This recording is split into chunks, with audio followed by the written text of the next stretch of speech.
السلام علیکم ورحمۃ اللہ وبرکاتہ۔ الحمد للہ نحمده ونستعینه ونستغفره ونؤمن به ونتوکل علیہ ونعوذ باللہ من شرور انفسنا ومن سیئات اعمالنا، من يهده الله فلا مضل له ومن يضلله فلا هادي له، ونشهد أن لا إله إلا الله وحده لا شريك له، ونشهد أن محمدا عبده ورسوله أرسله بالحق بشيرا ونذيرا وداعيا إلى الله بإذنه وسراجا منيرا، أما بعد فقد قال الله تبارك وتعالى في القرآن المجيد والفرقان الحميد، فأعوذ بالله من الشيطان الرجيم، بسم الله الرحمن الرحيم، قل إن كنتم تحبون الله فاتبعوني يحببكم الله، صدق الله مولانا العظيم، اللهم صل على سيدنا ومولانا محمد وبارك وسلم كما تحب وترضى عدد ما تحب وترضى۔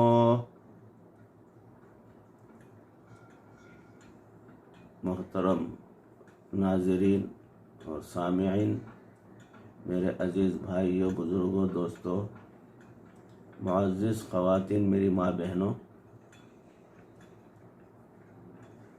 اللہ رب العزت سے پکی اور سچی محبت وہی ہے ہمارے لیے دنیا اور آخرت کا خزینہ۔ اس سے ہٹ کر کسی بھی چیز سے محبت کرنا یہ وبال جان ہے اور اعمال کا خسارہ ہے۔ عشق مجازی ایک ایسی بیماری ہے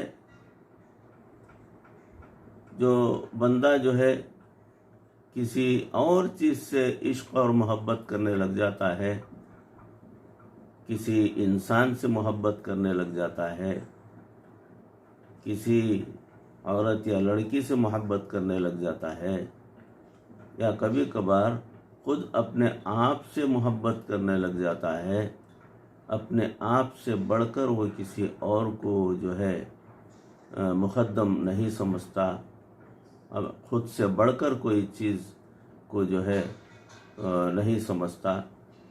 تو یہ ایک بیماری ہے جو انسان کے اندر پیدا ہو جاتی ہے، اس کے سوچنے کے ڈھنگ سے۔ اس کی سوچ صحیح نہیں ہوتی، وہ اس طریقے کا تصور کر لیتا ہے کہ میں واقعی فلاں چیز سے زیادہ محبت کرتا ہوں یا اپنے آپ سے محبت کرتا ہوں۔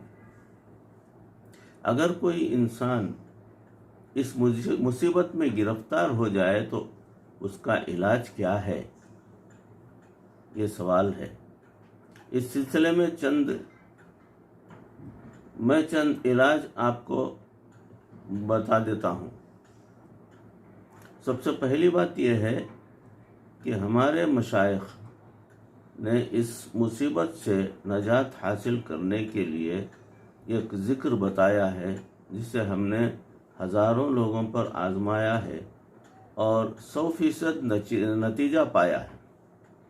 ایسے بندے کو آپ بھی یہ تسبیحات بتا سکتے ہیں، آپ سب کو میری طرف سے اجازت ہے، چونکہ یہ گناہ عام ہو رہا ہے، اس لیے اس کا سد باب بھی عام کرنا چاہیے۔ وہ ذکر یہ ہے، لا مرغوبی الا اللہ، لا مطلوبی الا اللہ، لا محبوبی الا اللہ، لا الہ الا اللہ۔ یہ 4 جملے ہیں۔ مفہوم یہ ہے کہ لا مرغوبی الا اللہ، اللہ سے بڑھ کر میرے لیے کوئی چیز مرغوب یا پسندیدہ نہیں ہے۔ لا مطلوبی الا اللہ، یعنی اللہ سے بڑھ کر میرے لیے کوئی طلب معنی نہیں رکھتی، حقیقت نہیں رکھتی۔ تیسرا ذکر ہے لا محبوبی الا اللہ، اللہ سے بڑھ کر محبوب اس کائنات کے اندر میرا کوئی نہیں ہے، یہ تصور ضروری ہے۔ پھر چوتھا ذکر ہے لا الہ الا اللہ، نہیں ہے کوئی معبود سوائے اللہ کے۔ تو بھائیو، یہ ذکر یا کلمات روزانہ صبح اور شام 100 مرتبہ پڑھتے رہنا چاہیے۔ بعد میں اگر آپ چاہیں تو اس میں اضافہ بھی کر سکتے ہیں، اگر 100 مرتبہ ابتدا میں آپ صبح اور شام پڑھنا شروع کر دیجئے۔ دوسری بات یہ ہے کہ وہ یہ بات ذہن میں رکھے کہ میں فانی محبت میں گرفتار ہوں، یعنی ایسی محبت جو فنا ہونے والی ہے،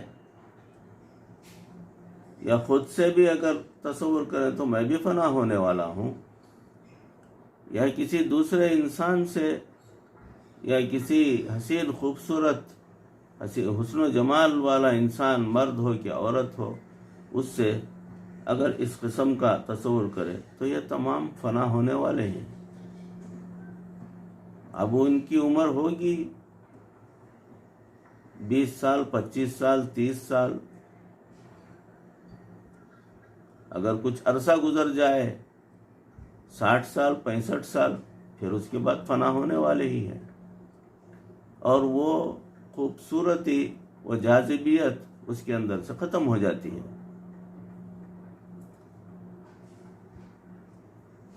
تو ذہن میں یہ بات رکھے کہ فانی محبت میں گرفتار ہوں، اور میں اس کے بدلے میں اس ہمیشہ رہنے والے کی محبت سے محروم ہو رہا ہوں، یعنی اللہ سے، کیونکہ محبوب جو بھی ہے وہ بالآخر انسان ہے۔ اگر آج حسین ہے تو کل ایسی شکل بن جائے گی کہ دیکھنے کو بھی دل نہیں چاہے گا۔ حضرت اشرف علی تھانوی رحمۃ اللہ علیہ نے واقعہ لکھا ہے کہ ایک سالک اپنے شیخ کے پاس ذکر سیکھنے کے لیے آئے۔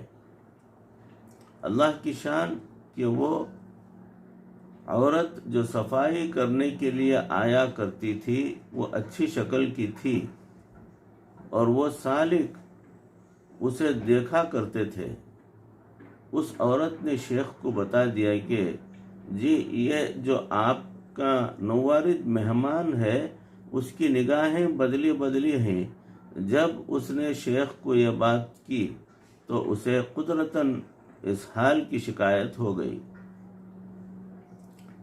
یعنی اس عورت کو پاخانے شروع ہو گئے قدرتاً۔ وہ شیخ کی نظر کسی پر پڑتی ہے جو تصور شیخ کرتا ہے تو وہ سامنے والے کی کیفیت وہی ہو جاتی ہے۔ تو شیخ نے تصور کیا کہ اس کو اسہال ہو، پاخانے ہوں اور فرش ہو جائے، تو قدرتاً اسہال کی شکایت ہو گئی، اور اسے اس دن کئی مرتبہ بیت الخلاء میں جانا پڑا۔ اگلے دن اس کی بڑی بری حالت تھی، لیکن چونکہ اس نے کام پر جانا تھا اس لیے وہ پھر آ گئی۔ جب اس کی نظر اس پر پڑی تو دیکھا کہ اس کی ہڈیاں نکلی ہوئی ہیں اور پہلے والی چمک ہی نہیں تھی، لہذا اس نے دیکھتے ہی اپنا چہرہ دوسری طرف کر لیا اور اس سے کہا کہ جلدی سے یہاں سے چلی جا۔ اس نے جا کر شیخ کو یہ بھی بتا دیا کہ انہوں نے کیا کہا، تو بہت اچھا، اب تم چلی جاؤ۔ چنانچہ وہ چلی گئی۔ اب انہوں نے اس کو بلوا لیا۔ جب وہ آیا تو شیخ اس سے فرمانے لگے کہ میں نے تجھے اس لیے بلوایا ہے کہ اب اپنے محبوب کو جا کر دیکھ لیجیے۔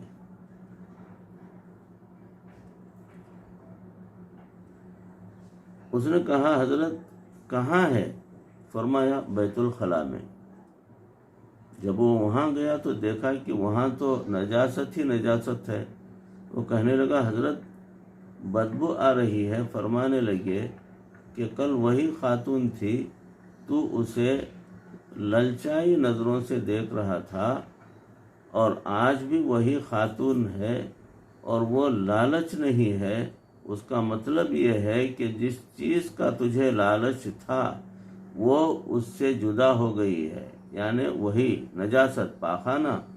لہذا معلوم ہوا کہ تجھے اسی چیز کے ساتھ عشق تھا، اس لیے ہم نے چاہا کہ تم کو اپنے محبوب سے ملوا دیا جائے۔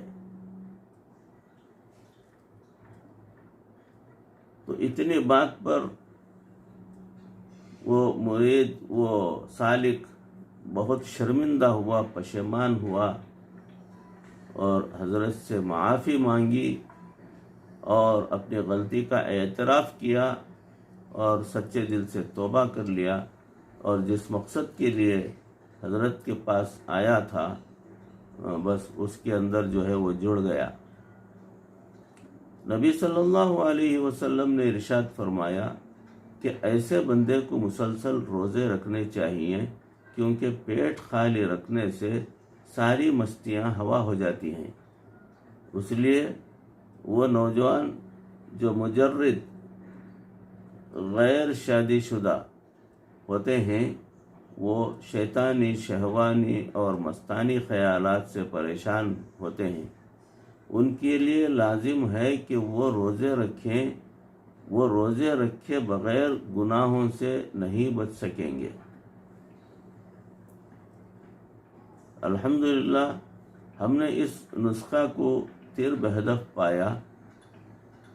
اس عاجز کو یاد ہے کہ ابتدائے جوانی سے لے کر جس دن تک شادی نہیں ہوئی تھی 24 گھنٹوں میں ایک وقت کھانا کھایا کرتا تھا۔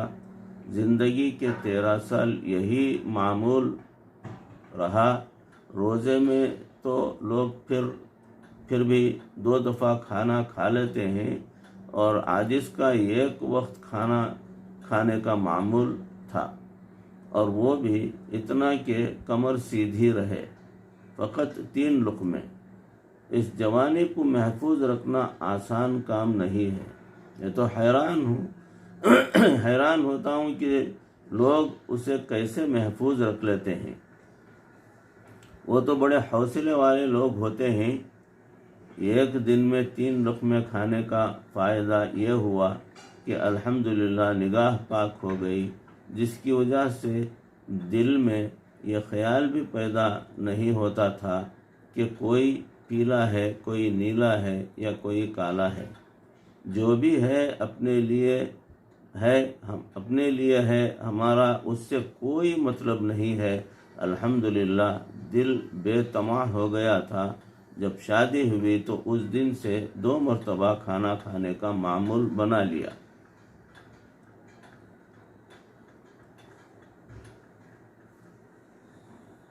اس مصیبت سے جان چھڑانے کا ایک طریقہ یہ ہے کہ ایسے بندے کو اللہ کی محبت سے آشنا کر دیا جائے۔ مشائخ کے ہاں عام طور پر یہی معمول ہے، جب لوگ ان کے پاس آتے ہیں تو وہ ان کو توجہات دیتے ہیں، ان کے لیے دعائیں کرتے ہیں، ان کی طرف سے استغفار کرتے ہیں، اور انہیں اللہ کی محبت سے آشنا کر دیتے ہیں۔ جب انہیں عشق مولا کا نشہ چڑھتا ہے تو وہ عشق لیلا بھول جاتے ہیں۔ حضرت تھانوی رحمۃ اللہ علیہ نے ایک واقعہ لکھا ہے کہ ایک شہزادی تھی، کسی نے اس کے ساتھ تعلق جوڑنے کی کوشش کی۔ اس شہزادی نے کہا، میاں یہ کام اتنا آسان نہیں ہے، میں اس سلسلے میں آپ کو ایک ترکیب بتاتی ہوں کہ میرے والد صاحب اللہ والوں سے عقیدت و محبت رکھتے ہیں اور ان کے پاس آنا جانا رکھتے ہیں، آپ بھی کہیں جا کر یہی بھیس بنا لیں تو پھر شاید مجھے بھی آپ کے پاس آنے کا موقع مل جائے۔ اس نے کہا، بہت اچھا۔ چنانچہ اس نے شہر سے باہر جا کر خیمہ لگا لیا اور اللہ اللہ اللہ اللہ وہی کرنے لگا۔ کچھ عرصے کے بعد لوگوں میں اس کی دھوم ہونا شروع ہو گئی۔ وہ دعا کروانے جاتے اور وہ دعا کر دیتا، وہ اسے ہدیے دیتے مگر وہ ہدیہ نہ لیتا۔ اس کی اور بھی زیادہ مشہوری ہو گئی کہ وہ تو ہدیہ بھی نہیں لیتا۔ اڑتے اڑتے بات بادشاہ تک بھی پہنچی۔ جب اس نے سنا تو وہ بھی کہنے لگا کہ اگر واقعی وہ اللہ والا ہے تو ہم بھی ملتے ہیں۔ چنانچہ بادشاہ بھی اس کے پاس گیا، اس نے بھی دعا کی درخواست کی، اس نے اس کے لیے بھی دعا کر دی۔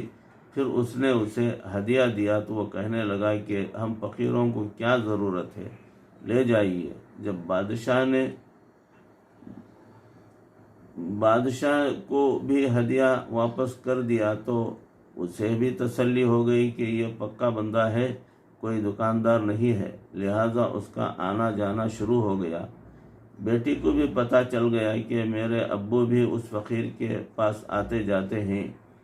چنانچہ کچھ عرصے کے بعد اس نے بادشاہ سے کہا، ابو آپ تو اس فقیر کے پاس جاتے ہیں، کیا مجھے بھی اس کے پاس جا کر دعائیں کروانے کی اجازت ہے؟ یعنی میں بھی چاہتی ہوں کہ میں اپنے مرض کی دوا لے کر آؤں۔ بادشاہ نے کہا کہ ٹھیک ہے، چلی جاؤ۔ اب وہ بن سنور کر اس کے خیمے میں گئی۔ اس نے دیکھا کہ وہ نماز اور تلاوت وغیرہ میں لگا ہوا ہے۔ وہ اس کے پاس جا کر بیٹھ گئی اور اسے کہنے لگی کہ میں فلاں ہوں، آپ کے پاس آئی ہوں۔ وہ نماز ہی پڑھتا رہا۔ جب اس نے سلام پھیرا تو اس نے کہا کہ میں بادشاہ کی بیٹی ہوں اور آپ سے ملنے آئی ہوں۔ تجھے یہ گر میں نے ہی تو بتایا تھا۔ وہ پھر عبادت میں لگا رہا۔ جب کافی دیر ہو گئی تو اس کو فکر ہوئی کہ میں نے پیچھے بھی جانا ہے، لہٰذا اسے کہنے لگی کہ تو کر کیا رہا ہے؟